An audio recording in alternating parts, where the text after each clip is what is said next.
presentation. There we go. So again, welcome to this this month's Zoom session, which I have titled Financial Freedom. I'm going to share my screen. As I share my screen, there's one important question I think which you will find there. Anyway, let's start from the beginning. There we go. Please confirm you can see my screen, the screen that I'm sharing, my slides. Yes, you can see it. Great. Okay. So yeah, financial freedom. This is what we're going to talk about. And to introduce myself again, I'm Nyaradzo Chauruba of My Money Project. And I have this important question. This little thing which keeps popping. Let me move it up a bit. So this question, what does financial freedom mean to you? And I know that financial freedom means different things to different people. But as I start, I think this is just one thing I want to hear your perspective. You can put your answers in the chat box, or you can unmute and speak up. What does financial freedom mean to you? In other words, what do you think is financial freedom? If you hear someone saying, I want to be financially free, or I'm finally financially free, what do you think that means? So for me to be able to see my chat. Okay, there we go. It says being able to do whatever I need to do with no financial restrictions. Yes, Blantina, I think that's a very perfect example of financial freedom, what it means. So I will be checking again as we go. So in the interest of time, I will just proceed with my presentation. Okay, so financial freedom, if you look at this slide, it will have so many boxes, but I'll just read them in this order. So we have different relationships with our money, and that's to say my relationship with money is definitely different from Blantina's relationship with her money. So everyone would define financial freedom in terms of their own goals.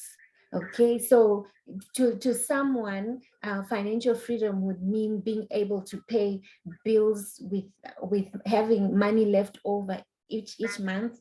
So if I have $1,000 and my bills are up to 700 and I have 300, which I can safely say I have some money left over, then for some that is financial freedom. And for some it's just being debt free. You know, the fact that I don't owe anyone or any institution, for some that is financial freedom. And for me, really, that was also one of my indicators. Like the moment I'm debt free, to me, I said that was financial freedom for me. And having a fully funded emergency fund or an emergency account, you probably know that for me to have my emergency fund is fully stashed, it should have maybe $50,000. And to you say, I am now financially free. For some, it's having a nest egg to retire early and travel extensively. I think you've heard there's what they call the FIRE movement. Some people want, they say financial independence, retire early. They want to retire early. And I've seen like people retiring from work in their 20s, you know, and they say we've already built up our nest egg. Not sure if it's something would manage to do here. But yeah, that for someone, that's financial freedom.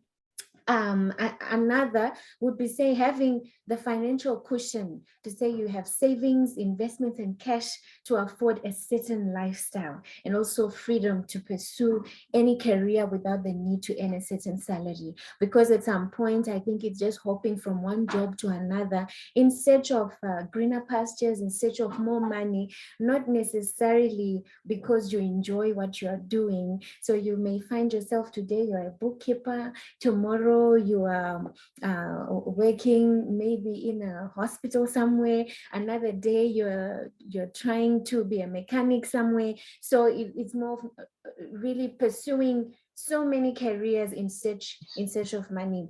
But I think also now what Blantina had also indicated on her financial freedom, you can see. So there are many different ways that we can define financial freedom.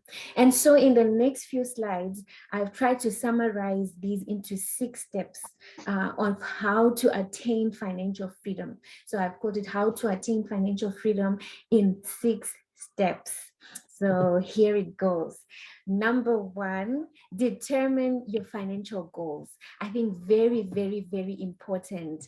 And it will be hard to achieve financial freedom if you do not have a goal, or if you don't first define what it means to you personally. So as I have asked you, very important question. I know I have asked it in a group setup, but you need to answer it yourself and mean it, answer it with all your mind, put some thought into it and tell yourself, or ask yourself, what does financial freedom really mean to me? Because at some point people have sleepless nights trying to figure out 1 and 2, or 1 and 2 are not giving a 3, they are giving something else. So you really need to define financial freedom according to yourself. So we need to define it first. And then how that happens is to start by setting goals and thinking about what those goals require financially. So we spoke about what financial freedom means to different people, and which is basically what I've just summarized down here. But to the left, I've put this vision board. It was my vision board a couple of years back. For those who once attended my financial freedom workshop some time back, it was a training actually, you will remember this one, because for me, I wanted to visualize my life in financial freedom. Okay, so what it meant to me. And so I would encourage you as well, as you define what financial freedom means to you, have a vision board, something that you can look at and say, this is where I'm going, this is what I want to achieve when I say I'm financially free. And so for me, it meant traveling all over the world. It meant I could go into full-time organic farming. You see, these are pictures that I had to take from the internet, which when I looked at reminded me. So every time I wanted to start spending or splashing my money, I would remember where I'm headed. And it would be spending more time with my family, and also volunteer, to spend more time volunteering, doing charity work, and reading and writing books. So for me, that's what it meant, not hopping from one job to another, not having to be struggling all the time, but to have this freedom to do the things that I really like. So this is the very first important point. Determine your financial goals. Okay, and then we move on to the second step. Know your current financial situation. Very important, because sometimes we just feel the burden, we just feel a financial burden, but we don't really know the numbers. So here I'm saying, regardless of whether you're just out of university or you're getting ready to retire, it's essential for you to understand your financial position right now. It's important. So it's important, Emmanuel, that you know your numbers. When I say know your numbers, it's the net worth. And when we say net worth, we're just saying, do you have more assets over liabilities? The best position to be at is for you to have more assets than the liabilities. So you want to own more than you owe. Okay, so when we talk of income, we are saying write down these amounts. And your good old pen is the best when it comes to this. Your journal and a pen. I know we can use Microsoft Excel. I know we can use our apps on the phones, but trust me, when you use your pen and paper, there's something that it does. Not only to you, but to the whole context. You kind of appreciate the numbers better when you're writing them down in pen and paper. I don't know how it works, but trust me, it works. So try it out. Know your current financial situation. So how much is coming into your life? That's income. How much is going out of your life? Those are the expenses. We could be talking of your rentals. We could be talking of your groceries, school fees, if you are paying any school fees, medical expenses, any expenses that you can think of, any cash outflow.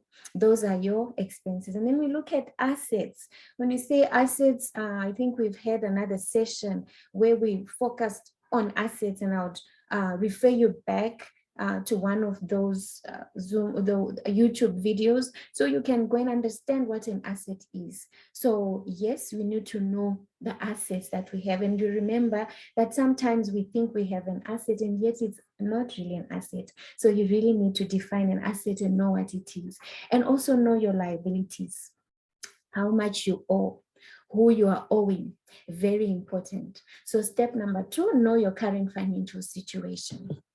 Moving on, number 3, there is no one single account, let me move this, that is right for all your money, because you have different goals probably. And I just illustrated there with bottles, jars, not to say you should have those. These are not very safe if you are to keep your money, but it's to just try to illustrate that your money should have a home. So of course, you probably have your retirement savings. They should be stashed somewhere else. You shouldn't have all your money in one basket. So you shouldn't put all your money in one account. So for example, I have a Stanbic account. I can't put all my money in this Stanbic account. I can't expect to have my retirement savings, my emergency fund, my business income, all other savings and all these other goals that I have. I can't be putting the same money in that one account. So we need to open different accounts. But while I'm still there, I know probably in the Zimbabwean context, it's a whole different game, because you cannot be saving your money in a bank account, because next year, this time, it would not have earned any more money. It would have actually reduced because of bank charges and all those things. So of course, we had this conversation again where we were saying there are some assets that you will need, like your cash, which you need to access faster, like your emergency fund. In the event of an emergency, you need to be able to get your money quicker. And then we have like your retirement savings, which you really can't keep in the bank account. And we spoke of different options that are available. If you go back and maybe check the video on Solomon's wealth, how he had his savings in land, real estate. We spoke of commodities, gold, all those things. So yes, make sure that you have different accounts. And once you do that, set up a deposit schedule for all those accounts. Automation in this instance would work perfectly well. So when I say automation, it's that immediately money hits your account, you know that my retirement savings are coming out and they're going to where they're supposed to be going. The house, the money I'm raising for my house, it will be going to that account, my emergency fund, things like that. So all I'm trying to get at is, do not keep your money in one account. It's not safe at all. Okay, and then we move on to step number 4. Remember, I said there are 6, so now I'm at the 4th step. Track your spending.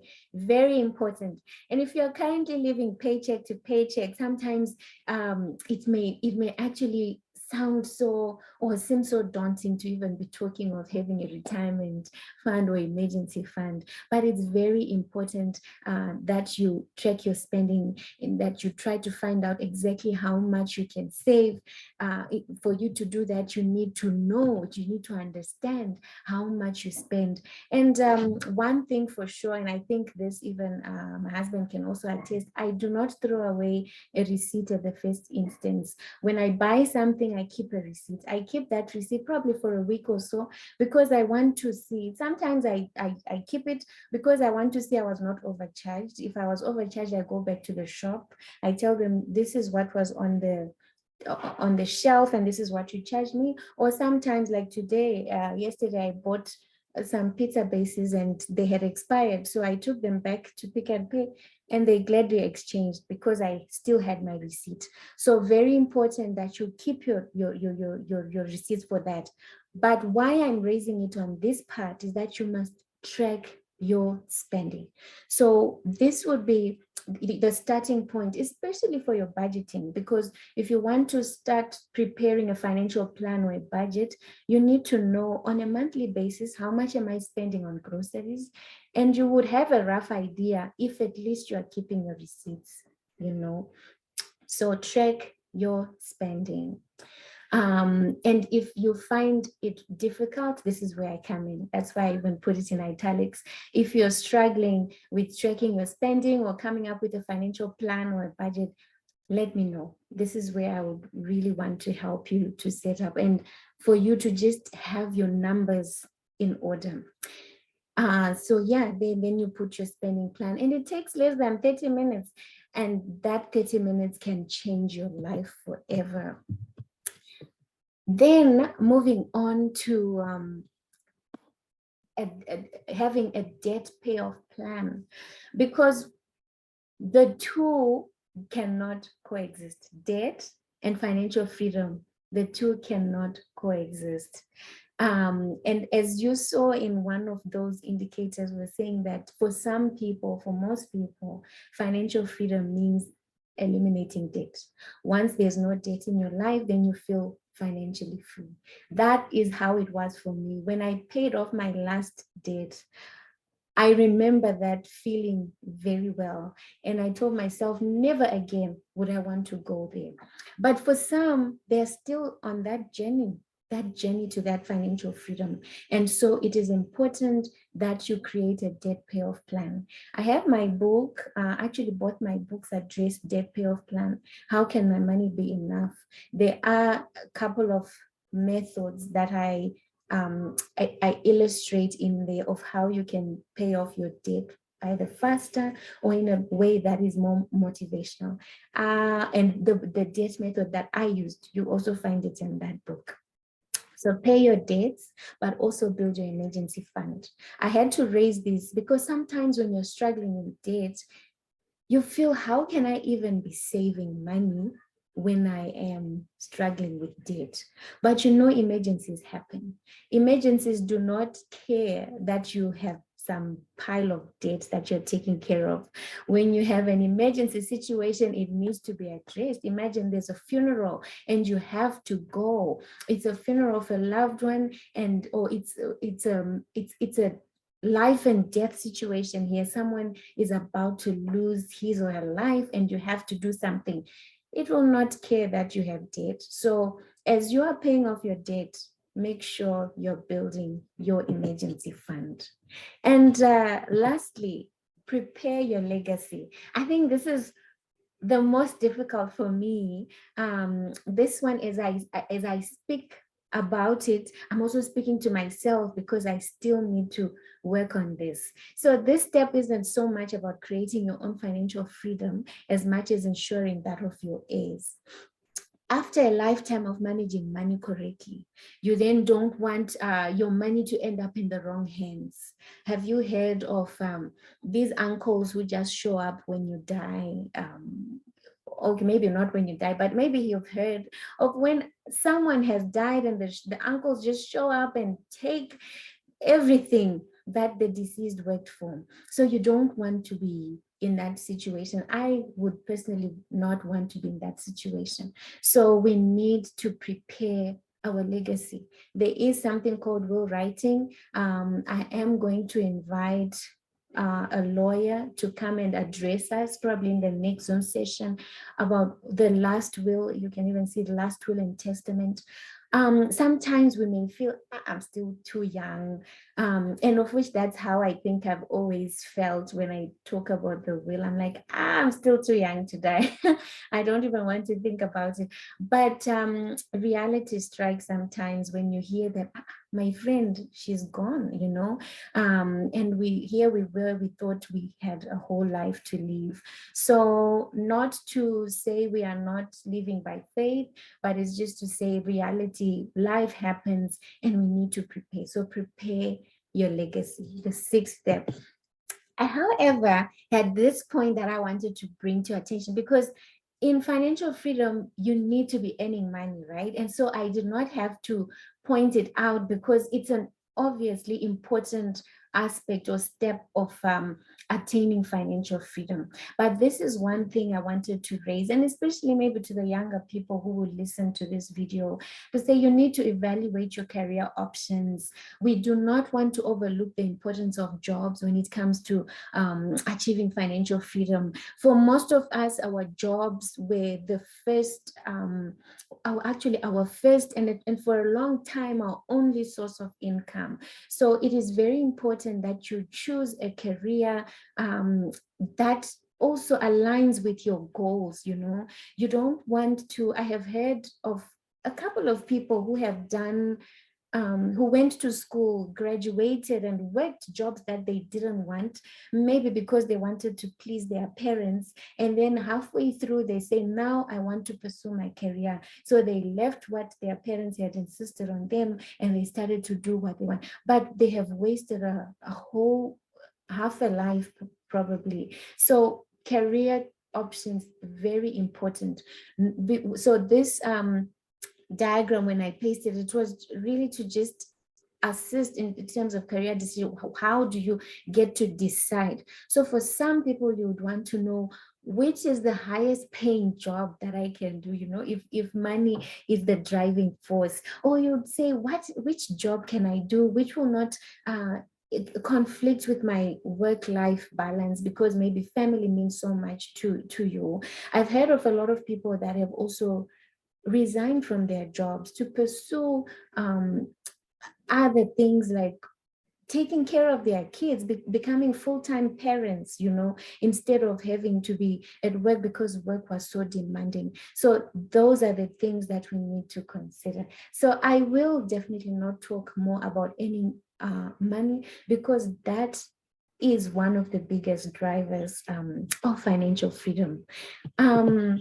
So in conclusion, I just want to say you don't necessarily need a large sum of money to achieve financial freedom. It's important, of course, to have a continuous flow of money. But when you look at this iceberg illusion, I'm sure you've seen it before.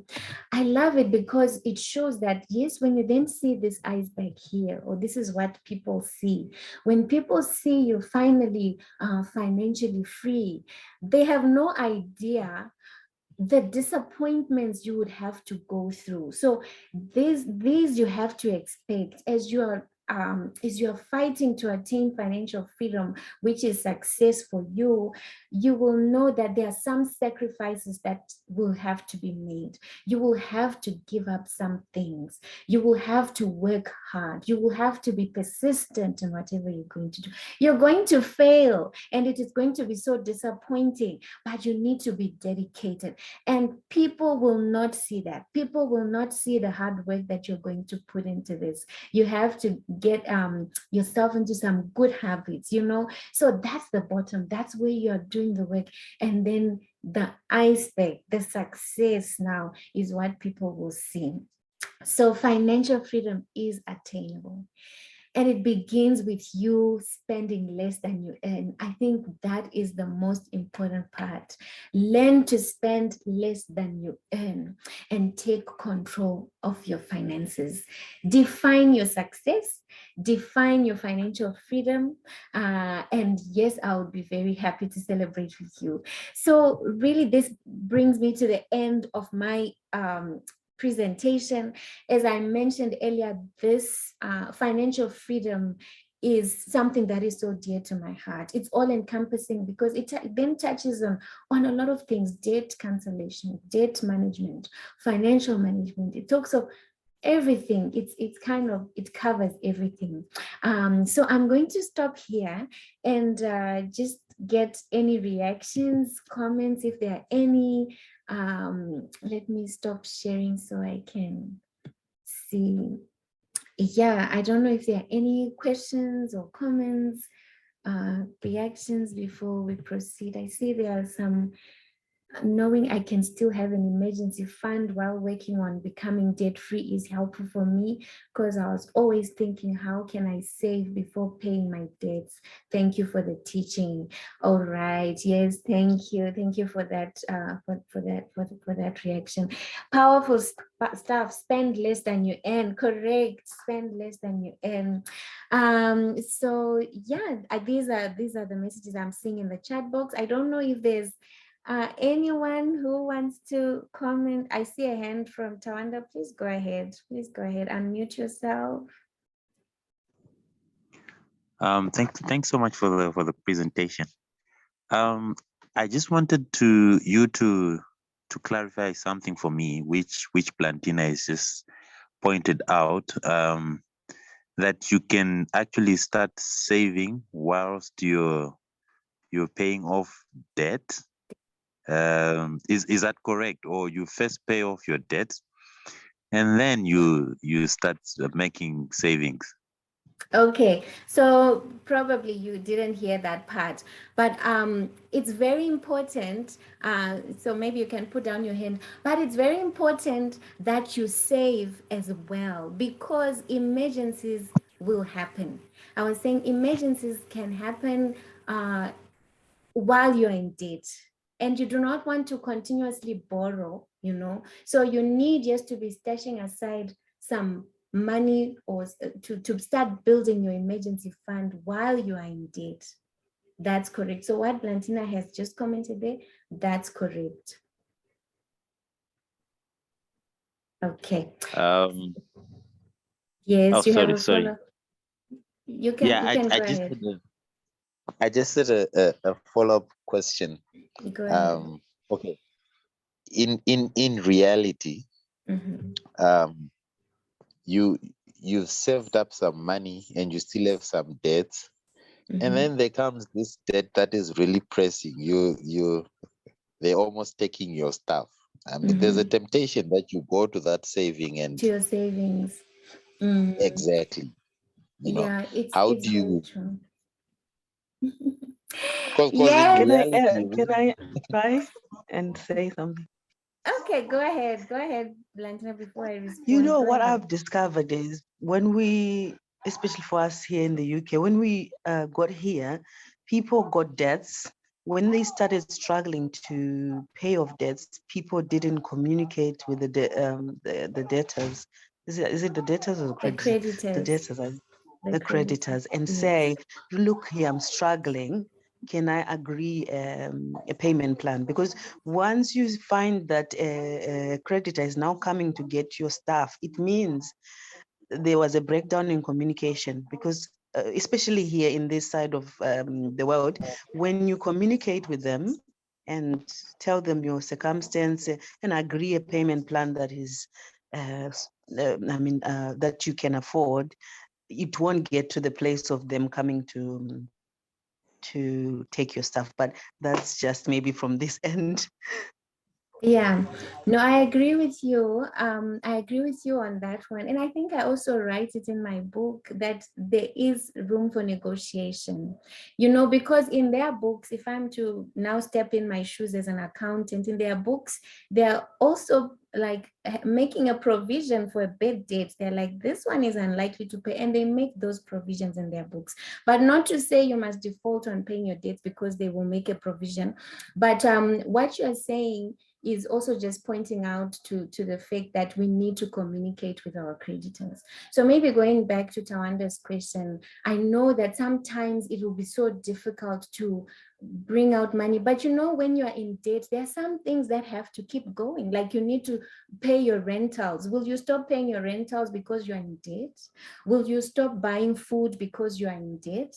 So your emergency fund, the moment you realize that it's not a luxury, an emergency fund, the moment you realize that it's actually a critical or an essential part of your financial freedom, you will also prioritize it. So yes, your debts you will pay. You will have to make some adjustments. And this is where I'm also saying I'm very willing to help in terms of putting together your numbers, because I've been there at a stage where you can't afford even $1, you know, at a point where you may have to make some changes. Instead of meat, I'm going to have some beans, you know, so that things can balance. So I will still stand by that you will still have to build your savings as you are paying off your debt. Very, very important.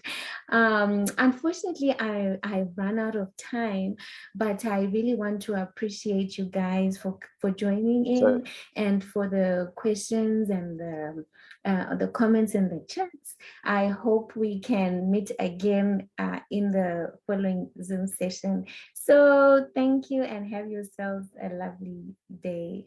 I'm sorry, Tawanda. So very soon I know I'm going to be cut off. You still want to comment? No, I just wanted to say where I was driving at is you then have to increase your income. Sure. That is also a very perfect place. And as I said, probably in my slide as well, that I'm not going to get into income, but very important, because yeah, you need to have more income if you cannot flex enough. So yes, more income, I agree with you. So more income, but also we can negotiate with our creditors and all that. So thank you so much, guys. I've gone, I think, 4 minutes beyond our time, but I appreciate you for hanging in there. Thank you, and have yourselves a lovely week ahead. Bye. Bye. Thank you.